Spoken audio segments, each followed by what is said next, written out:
presentasikan mengenai biometri dan pertumbuhan janin. Jadi ini adalah suatu pemeriksaan basic ultrasonografi yang tentu saja tidak asing lagi oleh Mas Jawad, apalagi yang sudah senior, untuk melakukan pemeriksaan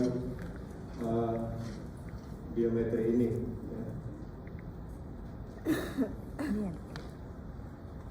Saya mulai dengan pemeriksaan biometri janin dulu. Kalau yang sudah sering presentasi saya pasti akan ini berulang lagi. Memang betul. Sebagian besar diulang-ulang lagi untuk mengingatkan, karena ternyata walaupun diingat-ingatkan masih saja beberapa teman sejawat atau banyak teman sejawat kurang paham. Seperti tadi yang Prof. Bowo sampaikan saat beliau dirujuk, nomor satu yang kita harus ingat adalah usia kehamilan. Benar, tanpa kita mengetahui usia kehamilan, lupain aja namanya grafik, nggak bisa masih dipakai. Dia pasti harus tahu usia kehamilan. Dan kita harus validasi. Bagaimana cara validasi usia kehamilan dengan meyakinkan? Apa yang disebut biometri janin adalah suatu pengukuran metrik satuan pada jaringan atau proses biologi. Jadi ada kalimat satuan atau metrik. Ini membuat suatu bentuk biometrik menjadi suatu hal yang sifatnya objektif. Objektif artinya bisa dinilai dan bisa diulang, termasuk bisa dibaca oleh orang lain, gitu ya. Kalau nggak pakai nilai satuan ya nggak tahu. Ya. Ini contohnya kalau kita lihat, ini prosesnya dinamis. Di kepala di usia 9 minggu, 24 minggu, maka beda sekali. Jadi selain bentuk dalamnya seperti ini, ada ukuran-ukurannya. Ibu bertanya, dok bagaimana bayi saya perkembangannya? Jadi kan akan bilang, ibu perkembangannya bagus, dan dia percaya. Saat dia kontrol ke saya, dok saya dibilang bayi saya bagus terus oleh dokter sebelumnya. Saya akan bilang, buktinya mana? Mengatakan bayi bagus. Begitu ada gambar ini, sampaikan ini, oh iya betul, usia kehamilan, jadi ukurannya sesuai, tampilannya sesuai. Dan ini adalah tidak terlalu sulit melakukan suatu ukuran-ukuran di sini, jadi dia mudah objektif dan punya makna klinis. Ada banyak makna klinis dari biometri, usia kehamilan, pertumbuhan janin, normal atau fungsi, status nutrisi, kesejahteraan janin, prognosis. Ini semuanya dinilai dengan biometri. Dan yang hari ini yang kita bicarakan yang ini saja. Saya membatasi aja. Karena kalau kita berjalan semua ini panjang banget di situ. Ini aja lumayan ya, untuk menilai pertumbuhan janin atau usia kehamilan. Karena untuk menilai pertumbuhan janin mau nggak mau harus tahu usia kehamilan seperti Prof. Bowo bilang sampaikan tadi. Seperti itu. Ada banyak. Semua apa namanya jaringan diukur dengan ultrasonografi, tergantung tujuannya apa. Ya lu mengukur apa? Semuanya bisa diukur. Dan semua hampir saat ini penelitiannya sangat terbuka, jadi bisa banyak melakukan banyak pengukuran tergantung tujuannya apa. Nah, tapi saya membaginya menjadi dua, yang satu parameter standar, yang satu parameter khusus. Ya.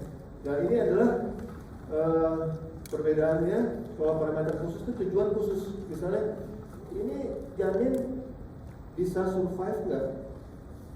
Dia napasnya baik nggak? Kalau saat dia yang diukur adalah rasio antara torak dengan abdomen, toraco-abdominal rasio, seperti itu. Itu tujuan khusus. Nah, tapi kalau parameter standar ini untuk screening dan penilaian umum. Ya, hari ini saya akan bicarakan yang paling utama yang di sini dulu, karena tanpa melakukan ini kita nggak bisa menilai kondisi atau pertumbuhan bayi. Yang kita akan bicarakan topik hari ini mengenai HDR, pertumbuhan janin terhambat. Ya. Iswap bilang nggak banyak yang dilakukan untuk standar, ya, parameter standar. Standar itu artinya minimal yang jenengan harus lakukan dalam pemeriksaan tersebut. Ya, kalau trimester 1 cuma CRL, kalau trimester 2 cuma yang ini. kepala, yaitu DBP dan HC. Satu lagi OSG, ya, tapi OSG ini seringkali kalau pakai OSG modern nggak usah diukur-ukur, udah otomatis. Itu diukur DBP sama HC, otomatis OSG-nya muncul, gitu ya. HC tingkat perut sama FR. Gitu. Nah, ini yang paling standar dan dia punya tujuan masing-masing. Tapi di antara ini semua nanti ada yang utama lagi, tergantung kita niatnya apa. Ya. Kita bahas sedikit satu persatu mungkin secara cepat saja karena saya yakin ini sudah bukan hal yang baru lagi. Ini yang CRL nomor 1 ya. Kita tahu panjang dari puncak kepala sampai bokong sini. Ukurnya posisi transversal punggung sejajar perut. Punggung ini sejajar perut atau kebalikannya ya, di kanker. Untuk usia kehamilan antara 6 sampai 13 minggu. Kenapa 6? Jadi baru muncul fetal echo itu di 6 minggu. 5 minggu baru ada yoksa. Belum ada. Berarti 6 minggu sampai 13 minggu. Dan jika lebih dari 14 minggu atau CRL ini panjang ini lebih dari 84 mili, nggak dipakai lagi. Yang dipakai adalah ukuran yang lain, DBP atau FR. Ya. Dan ini yang paling penting merupakan estimasi usia gestasi yang paling akurat pada awal kehamilan. Kenapa? Karena saat itu hanya ada sedikit variabilitas dari biologis. Ini cuma begini aja. Nanti makin besar ada tangan, gitu, ada gerakan-gerakan, kepalanya mulai bentuk yang lembut, seperti itu namanya variabilitas. Tapi pada usia ini dia lebih sedikit variabilitas ini paling akurat. Pengukuran di saat ini maka dia akan nggak jauh beda dengan pemisahan yang sebenarnya mungkin kesalahan hanya kurang dari 1 minggu. Kemudian yang berikutnya adalah biometri kranial. Sini bisa diukur 3 BPD di parietal yang ini, head circumference, kalau OSD masih ikut ventalis. Yang ini sangat jarang digunakan kecuali kalau kita melakukan rasio namanya indeks sefalik, membandingkan antara DBP dengan OFD. Itu namanya indeks sefalik.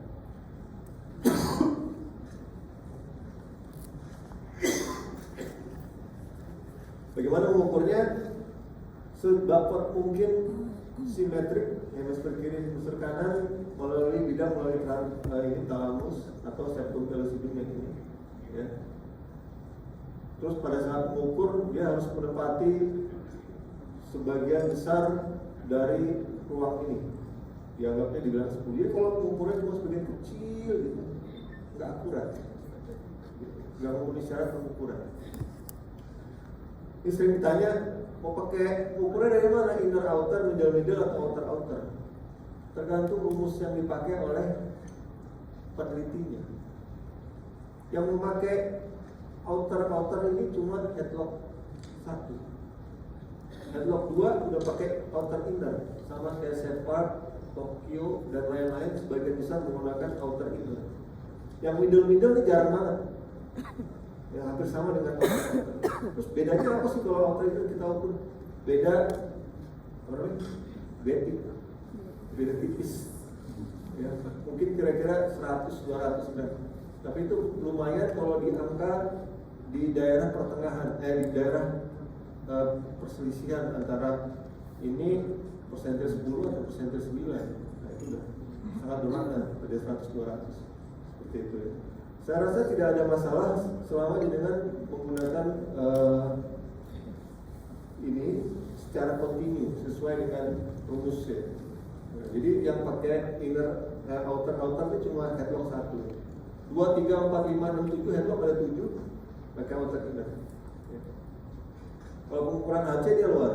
Dulu sebelum ada tracing seperti ini dia pakainya manual. Saya sama Dejer Dr. Bambang pakai manual ya, DBP ditambah WD kali 1,57. Boleh, jadul. Alat ultrasonografinya belum ada tracer. Ukur manual. Sekarang udah ada, jadi ini udah jarang dipakai. Langsung pakai tracer keluar angkanya AC segini, sekian. Gitu ya. Dan ini mulai dipakai di usia 14 pekan. Seperti itu ya. Kalau di bawah 14 pekan bisa nggak? Ya bisa. 12 minggu bisa diukur, bisa. Cuma kurang bermakna.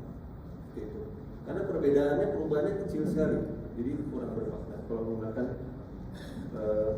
ukuran kranial di bawah 13 mm. Nah ini ada penelitian tahun 2009, udah lama ya. Dia bilang DBP ini jangan dipakai untuk menentukan usia kehamilan maupun ukuran di belakangan, usia lanjut di atas 34 minggu, 30 minggu. Alasannya apa? Karena sangat dipengaruhi bentuk kepala, ya. Baik penyebab internal maupun eksternal. Penyebab internal contohnya kalau kepalanya dolikosefali atau brakisefali. Kalau penyebab eksternal contohnya kalau kepala masuk panggul, maka dia akan mengaruhi proses itu. Ini contoh kasus saya, dikirim di usia 37 minggu kurang sedikit. Dikirim karena bukan dikirim, pasiennya pindah. Dok, saya sama dokter Anu dibilang bayi saya kecil. Kenapa? Iya, bentuk kepalanya jadi aneh. Jadi dia ukur DBP, masuk ke dalam seperti ini. Nah ini kalau dimasukin ke dalam rumus TBJ, ya jelas kecil, karena dia bukan ukuran yang biasa. Maka kalau menggunakan TBJ untuk kasus yang dolikosefali seperti ini, kepalanya lonjong, jangan pakai rumus yang ada DBP-nya. Hindari, pakai rumus yang cuma ada HC atau nggak pakai, cuma HC aja, rumus dengan HC saja DBP bisa, gitu ya. Indeks sefalik adalah DBP dibanding HC-nya. Kalau di atas, di bawah 75 artinya dolikosefali, kalau di atas 90 artinya brakisefali, lebih mendekati bulan. Kalau ini mendekati justru lebih lonjong. Yang dolikosefali kayak gini sebetulnya bukan tidak punya, makna klinisnya kecil, umumnya baik-baik saja. Tapi kalau brakisefali beda, dia punya masalah ya dengan pertumbuhan dan masalah dengan klien. Kasus ini berakhir baik-baik saja, gitu. Tapi harus sesar, nggak bisa, karena kepalanya lonjong gitu, nggak infartu gitu, nggak turun-turun, ya sesar. Ya, tapi baik sih, kondisinya tidak perlu penanganan yang lain. Ya. Jadi ini teman sejawat menentukan TBJ-nya salah gara-gara dia menggunakan DBP yang tidak tepat pada kasus dolikosefali. Ya. Yang berikutnya adalah ini AC, ya, biasa bulat gitu, simetris ya, menunjukkan gaster ini gaster dan sinus portal ini sinus portal. Ya, sama harus diukur menempati lebih dari bidang yang diukur. Ya. Cara pengukurannya tracing seperti ini atau outer sama kayak gini, kayak tadi.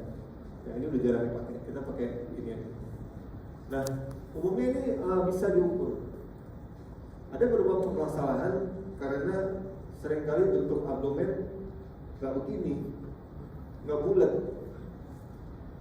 Yang ideal ini ya bulat gitu. Nanti ada yang lonjong kayak gini, lonjong masih mending. Nanti ada yang bentuknya kayak atau bentuknya seperti ini karena seperti ini, atau bentuknya nggak jelas. Ini pada kasus oligohidramnion.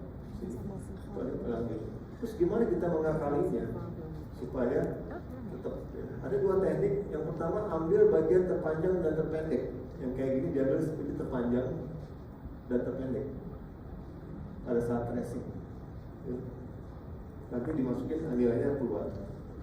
Yang kedua, periksa beberapa kali. Ya seperti ini diperiksa, save, periksa, selesai, bisa lagi. Nanti akan keluar angka rata-rata dari AC. Itu yang dipakai. Itu untuk menghindari kesalahan daripada kasus-kasus seperti ini. Dan abdomen adalah merupakan satu-satunya yang diakui, ya, parameter terbaik untuk prediksi atau status pertumbuhan janin. Ini udah ada meta analisisnya. Penelitiannya udah banyak. Dan ini salah satu yang saya tampilkan di sini tahun 2022 untuk menentukan status pertumbuhan bayi, terutama yang ini, yang bayi kecil, ya, SGA maupun FGS. Pakai abdomen saja. Ya. dibandingkan dengan parameter lainnya, baik yang parameter tunggal lainnya kayak DBP, HC, atau parameter rasio seperti tadi Prof sampaikan, HC per AC.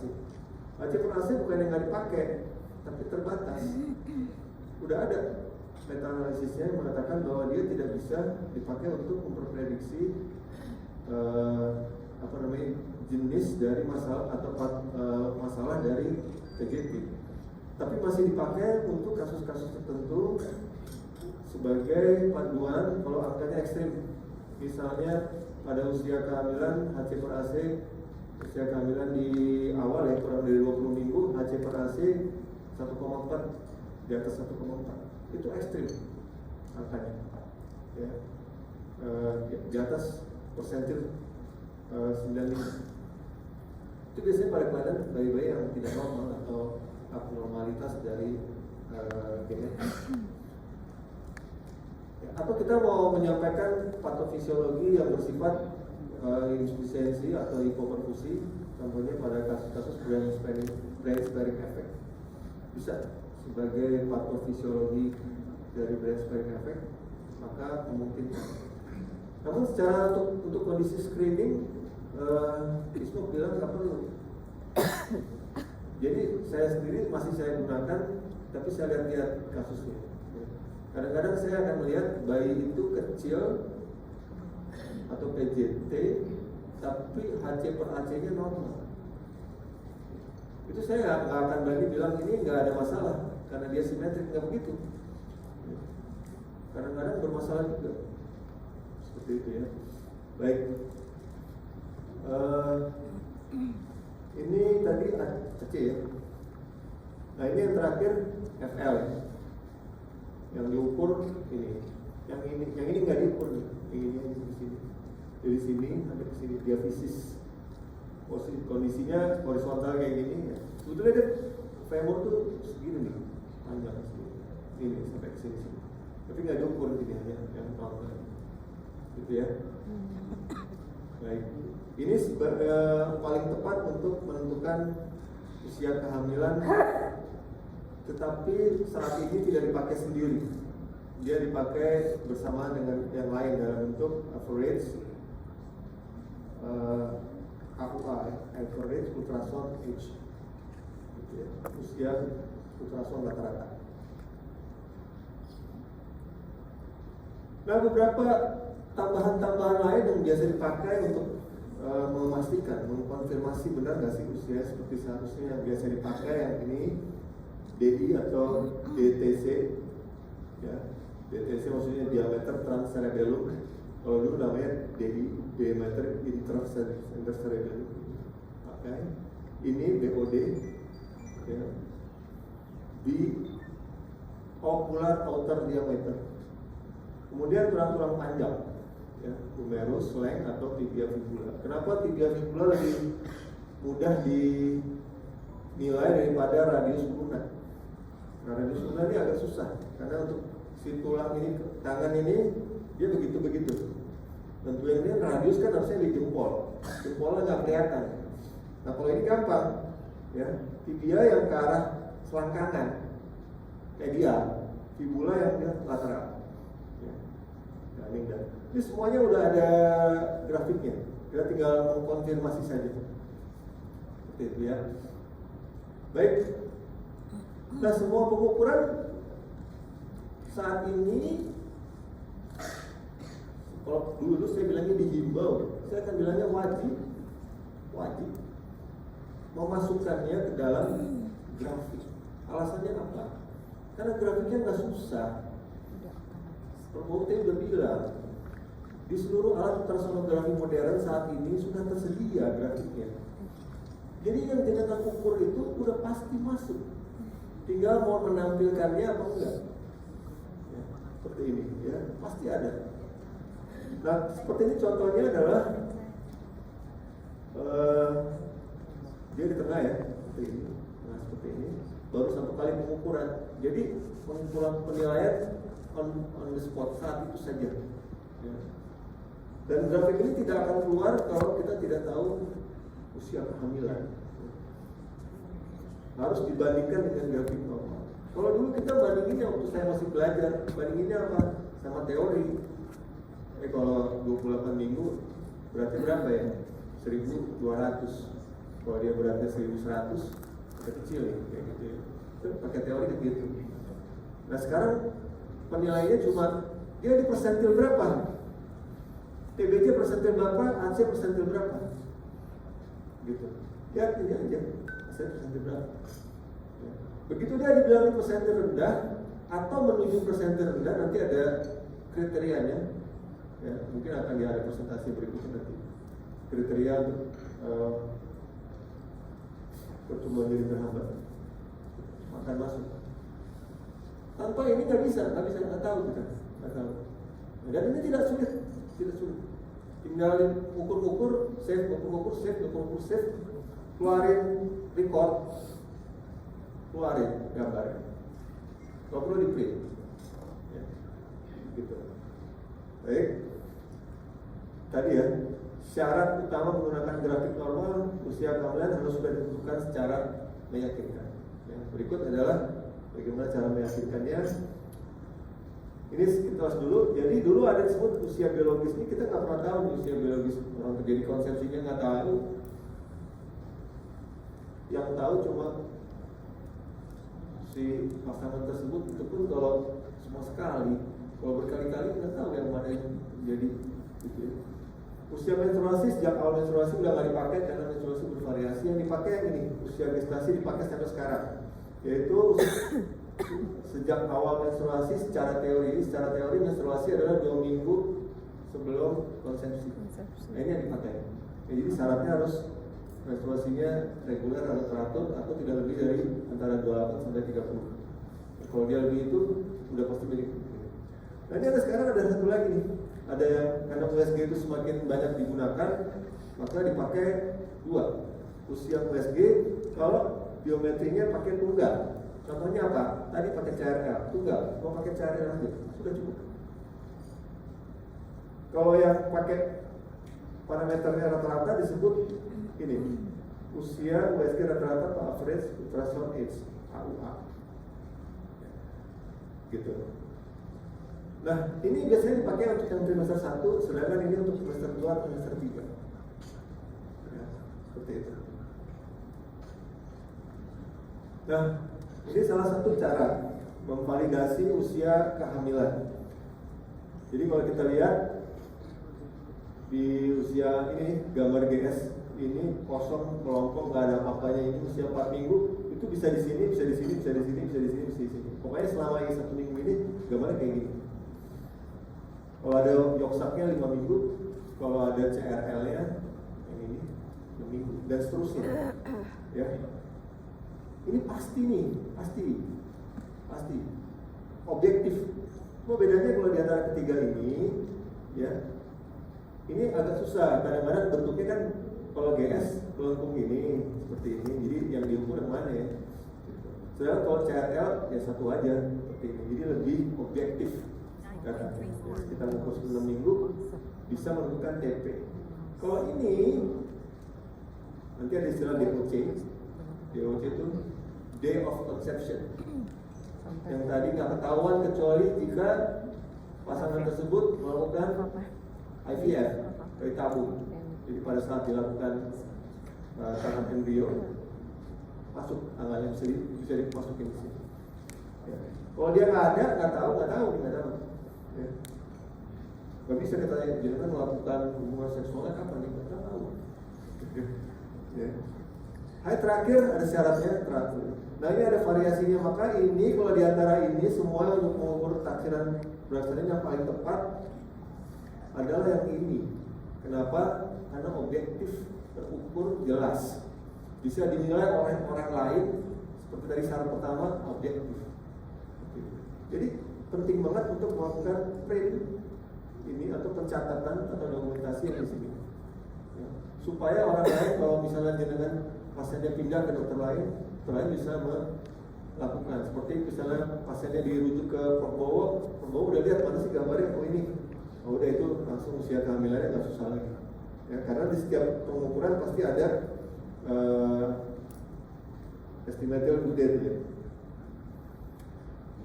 Ini kalau di USG kan kelihatan ada height terakhir. Ini kalau kita isi height terakhir di sini, maka langsung keluar EDD-nya, estimated due date. Tapi by LMP, jadi berdasarkan ini akan keluar ya. Nanti akan keluar usia kehamilan by LMP berdasarkan height terakhir. Ya. Nanti kalau kita isi ini salah satu aja kita isi ini, maka akan tulis juga keluar di sini, akan keluar di sini. Atau kita tulis EDD-nya, nanti akan keluar DOC dan keluar height terakhir. Tapi tidak tulis by LMP lagi, seperti itu.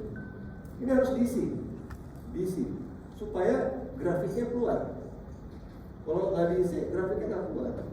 Seperti itu. Ya, kecuali nanti ada teknik lain saat kita belum tahu yang diisi, yang dilakukan pengukuran, baru nanti dinilai AUA-nya. Ini contoh, ya.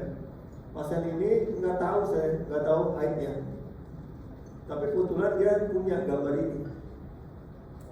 Ini ada EDD-nya. Nah, EDD-nya saya masukin di sini. Dapat usia kehamilannya, ya, usia kehamilan 26 by EDD. EDD-nya dari mana? Dari USG trimester 1. Seperti ini. Masuk 26 minggu. Nah, ini dipakai sebagai patokan kita, ya. 26 minggunya. Confirm. Kesalahan berapa hari kurang dari 1 minggu, insya Allah. Kalau ukurnya di usia 9 minggu. Seperti itu. Ya. Nanti Prof Bowo bilang, nanti kalau kelainan kromosom gimana ya? CRL-nya maksudnya segini juga. Iya, betul. Ada kelainan kromosom, CRL-nya bisa lebih kecil daripada yang biasa. Tapi kan jarang. Kita lagi ngomongin yang sifatnya standar dulu, yang banyak. Ya. Itu betul. Jadi kita bisa kesalahan nih kalau misalnya CRL ini bayi ini jadinya jadi tidak normal, kayak gitu. Ya, bisa. Ya. Jadi secara umum kita pakai saja dulu. Ya, ini tadi yang usia tadi yang 26 ini begitu dimasukin dia akan normal di sini 26 minggu. Ya, nah, kita tinggal ukur nih, ukur AC-nya karena dia keluar kasih lihat. Adanya ini bacanya gini ya, beratnya 669 gram sesuai 24 minggu atau kurang dari 1% dari persentase 1 untuk usia 26 minggu. 26 pekan, gitu ya, bacanya gitu ya, ya, AC-nya sekian, ya, seperti usia rata-rata 24 minggu, ya. Kalau dia menggunakan ini sebagai EDD, maka EDD-nya tanggal 1, ya, padahal dia bukan segitu, EDD-nya udah ditentuin dari awal, ya. Maka yang dibaca ini nilainya kalau masuk ke grafik ini udah jelas di bawah persentil 10. Katanya kurang 25 hektar. Jangan jam 3, setengah 3. Baik. Itu tadi bicara geometri ya. Sekarang bagaimana membicarakan pertumbuhan janin? Nah, menilai pertumbuhan adalah membandingkan suatu parameter pada interval waktu tertentu ya. Misalnya kayak gini, ada titik awal, titik penilaian, titik akhir. Ini ada intervalnya. Ya. Nanti yang dinilai lintasannya ini ukuran dari sini ke sini normal atau enggak. Seperti ini prinsip ya. Membandingkan antara B atau B dengan C atau A dengan C gitu ya. Ya. Titik C ditentukan di titik awal. Dari sini ditentukan yang ini. Nggak diubah-ubah. Ini yang sering terjadi sama teman-teman sejawat. Pasiennya bilang sama saya, dok, saya udah tulis hari terakhir tanggal sekian, kok dokter ini bilang berubah ya, jadi lebih cepat atau lebih lambat. Nah itu karena dia menentukannya berdasarkan titik penilaian itu, menilai biometrinya lebih kecil atau lebih besar, terus baru menentukan titik akhir. Padahal di awal sebenarnya dia udah punya datanya, gitu ya. Nah interval untuk menilai pertumbuhan minimal 2 minggu. Ini maksudnya menilai dengan USG minimal 2 minggu. Kenapa pakai minimal 2 minggu, nggak bisa seminggu? Karena angka kesalahan besar. Kalau kita nilai tiap minggu suka ngacak-ngacak. Bahasa saya ngaci, suka salah. Karena perbandingan yang dianggap ideal untuk USG minimal 2 minggu. Di beberapa jurnal malah bilangnya 3 minggu. 3 minggu idealnya. Gitu. Anggaplah ini adalah titik awalnya haid terakhir atau USG trimester 1. Kita udah tentuin beberapa minggu kemudian seperti apa, jadinya berapa, seperti itu ya. Nah, ini contohnya, ini pakai di sini pakai usia berdasarkan haid, ini berdasarkan USG. Kalau bedanya atau nggak punya beda, ini kan 7 minggu 2 hari, 7 pekan 2 hari, sama ya. Itu ideal. Artinya mau haid terakhir maupun CRL bisa dipakai, nggak ada masalah. Gitu. Ya. Toleransi perbedaan 7 hari. Ini 8 pekan 1 hari, ini 7 pekan 6 hari, jadi bedanya cuma 2 hari. Bisa dipakai. Mau haid terakhir maupun mau pakai ukuran EDD berdasarkan CRL sama mawar, nggak ada masalah. Boleh saja. Nah, masalah kayak gini. Oh, ini contoh. Contoh ya. Wanita 35 tahun, 30 pekan dirujuk dengan keterangan suspek PJT. Masukin sini. PJT 30 minggu. Ini artinya saya udah konfirmasi nih, karena ada gambar sebelumnya. Ya. Masukin gambar, langsung keluar. Confirm, meyakinkan. Nggak pakai pemeriksaan yang lain-lain, nggak pakai AC, nggak pakai ICA, nggak pakai aliran darah. Kalau dia sudah confirm di bawah ini persentil 1, di bawah ini persentil 1, berapa nih? Di bawah persentil 1 AC-nya confirm, PJT, gangguan tertular, yakin udah, tanpa perlu yang lain-lain, cukup ini saja. Bahkan kalau ini nggak ada nih, hanya mengukur AC-nya saja, pakai ini confirm. Ya, cukup ya. Walaupun dengan parameter tunggal. Nah, bagaimana jika beda? Contohnya gini, ini berdasarkan haid 13 week, 13 pekan. Kalau pakai USG 9 pekan, bedanya 1 bulan. Ini cara pengukuran yang salah. Harusnya dia kondisi tadi punggungnya harus jajar, tapi nggak apa-apa. Bedanya nggak jauh beda sih. Harusnya dia posisi gitu. Terus yang mana yang dipakai? Karena ini adalah data objektif. Data objektif bisa dinilai oleh siapa aja. Maka ini yang dipakai. Tapi gambarnya harus ada. Kalau pakai katanya atau tertulis ininya doang, nggak pakai gambar, susah juga ya. Kita harus meyakinkan bahwa yang meriksa benar dengan baik seperti itu. Maka ini yang dipakai tanggalnya untuk seterusnya. Jangan diubah-ubah lagi. Gitu ya. Nah ini. Nanti dia datang di semester 2, nggak tahu haid. Oh tadi kan ini semester 1 ya. Ini semester 2, nggak tahu haid, nggak punya data USG semester 1. Ini sering datang. Apalagi mohon maaf sekali pasien-pasien BPJS. Udah datang. Terus kita mau bilang ini usia berapa minggu ya? Mumet juga. Alat ultrasonografi kita bisa menilai. Ya. Jika titik A tidak diketahui, ini nggak tahu, maka gunakan titik B sebagai titik awal. Jadi jenengan harus menggunakan ultrasound average age dengan mengukur beberapa parameter, kemudian dimasukkan sebagai rata-rata dan itu sebagai usia kehamilan yang kita pakai dibagi titik penilaian awal. Gitu ya, sini pakai awal. Yang ini kan nggak tahu, yang ini nggak tahu ya udah ini awal, gitu ya, pakai ini. Ya. Bagaimana cara melakukannya? Ini kita lihat. Ini kosong ya, di atas nggak ada air terakhir. Nggak tahu. Nah ini ukur aja, DBP, WFD semua diukur. Ya. Kemudian kita tentukan yang mana yang dipakai sebagai ukuran rata-rata minimal 2. Ya. Ini saya pakai ini OFD, AC, oh salah, HC sebetulnya ini HC, dia pakai HC, FL, ya, dan HL, cerebellum. Ya.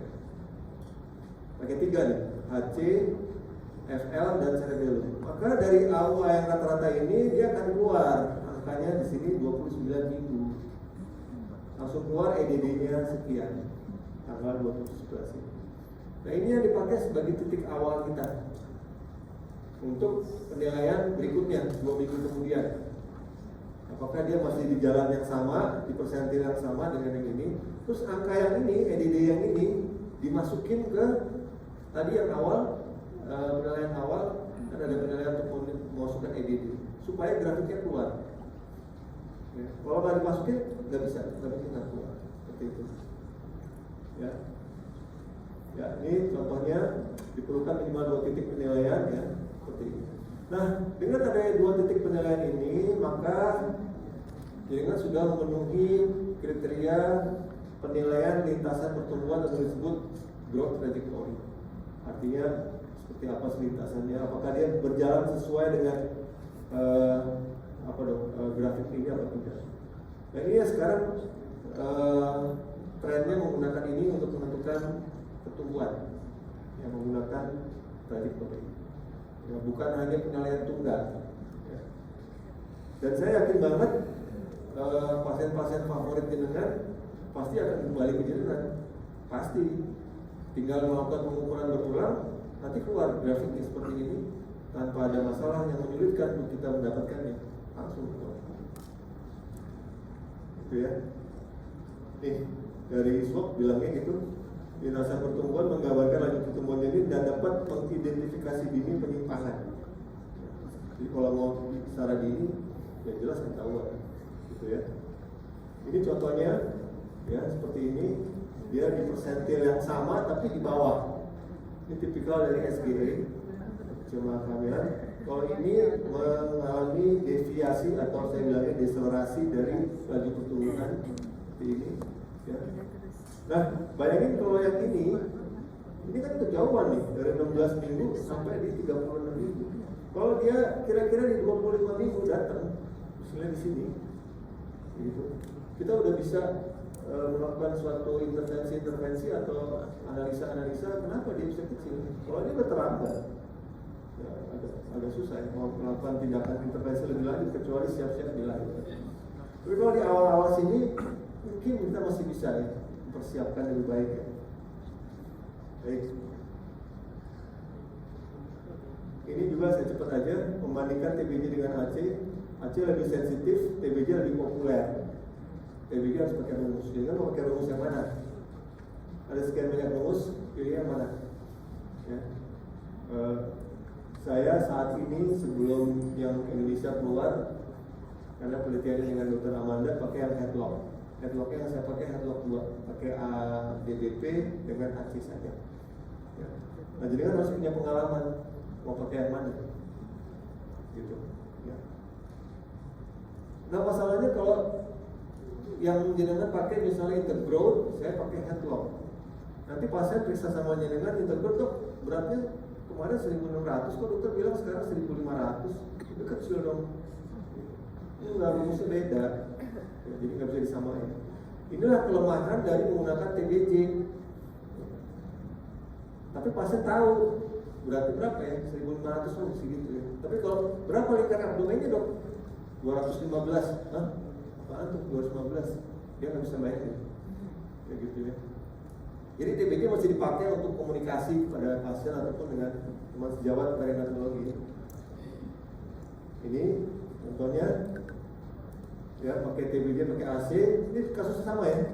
Kita lihat dua-duanya lintasannya dari tinggi ke rendah, dari tinggi ke rendah melintasi 2 kuartil. Ini walaupun dia hanya di sini belum mencapai ke bawah, masuk kategori pertumbuhan janin terhambat berdasarkan kriteria Delphi. Jadi Prabowo disebut kriteria Delphi. Ada perubahan turun lebih dari dengan interval lebih dari 2 minggu, lebih dari 2 kuartal. Ini kalau satu ini kan ada 4 kuartal, ini 2 kuartal di sekitar sini. gitu. Masuk ya. Jadi kalau kita mau pakai TBJ pakai AC sebetulnya sama ya, bahkan menurut saya lebih bagus yang AC ya. Baik, dari TBJ dan AC ini status pertemuan ditentukan sesuai masa kehamilan, kecil masa kehamilan, pertemuan yang terhambat atau besar gitu ya. Cuma ini aja yang pakai untuk dua ini, nggak yang lain-lain ya, berdasarkan ini saja. Tapi nanti ada kalau mau menilai ini penyebabnya apa ya, nah itu lain lagi. Tadi Promo bilang ada 20 parameter untuk menentukan PJT, benar. Tapi untuk awal yang basicnya dulu pakai ini saja ya. TBJ atau AC. Saya lebih bilang AC aja lebih singkat ya.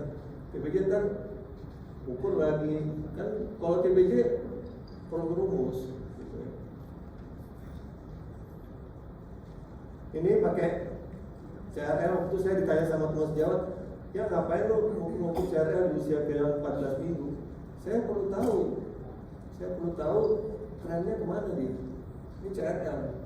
Ya, saya tahu di sini emang tidak perlu lagi pakai DBT, tapi saya ingin tahu trennya seperti apa. Kalau trennya kayak gini baik. Gitu. Ini AC di usia kehamilan yang 2 kali ya, dari 20 ke sini 25. Jadi ini sesuai. Nanti ada lagi yang kayak gini. Ini pakai TBJ. Saya gambar AC-nya kurang bagus. Tapi kalau pakai TBJ berarti ini besar. Nah, ini yang di bawah terus. Ya, ini yang SGA, pertumbuhan yang kecil. Nah, ini yang pertumbuhan yang terhambat, dibedakan yang early onset sama yang late onset. Kalau yang early onset di bawah 32 minggu udah mulai turun ya. Ini. Kalau di late onset setelah 32 minggu baru dia turun. Nama saya semester Ini 4. sama-sama kriterianya masuk dalam PJT. Cuma dia yang ini lebih berat yang ini. Karena masalahnya dari awal sudah ada. Nah ini tadinya kecil belakangan turun.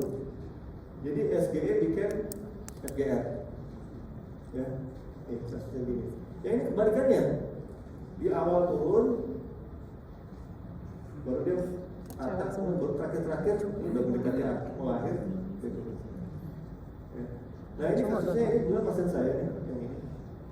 Ya. Dari awal saya sudah bilang ibu makannya jelek, perbaiki mungkin. Terus dia mau bekerja, makannya jelek. Kebetulan saya punya formulasi untuk makan gitu. Ya bisa dia nggak bisa ngikut gitu. Begitu saya tunjukin sampai di sini, ini coba lihat grafiknya. Ini saya tunjukin ke ibunya, ini belum ada waktu itu. Sini kita tunjukin seperti ini. Baru dia bilang, begini dok, iya. Ya kan saya udah bilang, ibu perbaiki makannya dan sebagainya, termasuk menghemat energi, bekerja dikurangi dan supaya aliran darah lebih baik. Lalu dia melakukan upaya-upaya gitu perbaikan. Ya. Tapi nggak bisa mempertahankan terus sampai besar. Jadi usia kehamilan 36 minggu malah turun. Ya. Baik. Ini mungkin slide terakhir.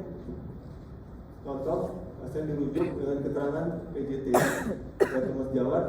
Nggak tahu ya, usia kehamilannya nggak tahu, tapi dia punya gambar USG di awal. Masukin EDD-nya.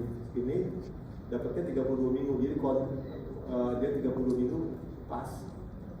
Udah confirm, masukin di bawah. Ini persentil 5,3 di spesial AC persentil 2,2. Confirm PJT. Gitu ya. Kan dicari penyebabnya apa ya. Pada waktu dia kirim, ibunya nggak tekanan darah tinggi. Tapi pada saat sampai di tempat saya tekanan darahnya udah tinggi. Pada waktu dia kirim, dia cuma disuruh periksa lab. Hasilnya belum nyampe. Pas lagi sampai ke saya 1 minggu kemudian hasilnya udah ada. Jadi saya udah terima ininya aja. Apa namanya? Oh hasilnya. Hari ketubanya mulai sedikit. Saya nggak tahu sebelumnya. Kalau dulu dari kemarin segini terus biasanya apa? Tapi kalau di sini terus turun dia masalah. Nah yang jadi ekstrim di sini arteri uterina. Dua-duanya kiri kanan di atas rata-rata ini. Artinya ada tahanan untuk aliran darah dari ibu ke plasenta seperti itu. Dengan data ini saja saya sudah akan bilang ya ini PJT karena insufisiensi stroke pasien, gitu ya. Nah kebetulan hasil labnya ada, ya, ternyata proteinuria pos 3 dan tekanan SI. Ya. Jadi kesimpulannya ini adalah PJT kausa insufisiensi placenta kausa PIB, tapi baru kelihatan nggak dari awal-awal. Ya. Jadi ini sering terjadi PJT dulu, baru gejala PIB-nya belakangan. Seperti itu. Baik. Echo message ini usaha dasar ini benar-benar semua harus bisa melakukannya. Harus itu artinya kalau nggak dikerjain salah ya. Harus. AC merupakan parameter utama dan lintasan pertumbuhan adalah cara utama untuk mendeteksi gangguan pertumbuhan janin. Saya rasa itu dari saya. Wabillahi taufiq wal hidayah. Assalamualaikum warahmatullahi wabarakatuh. Baik, boleh kita beri tepuk tangan dan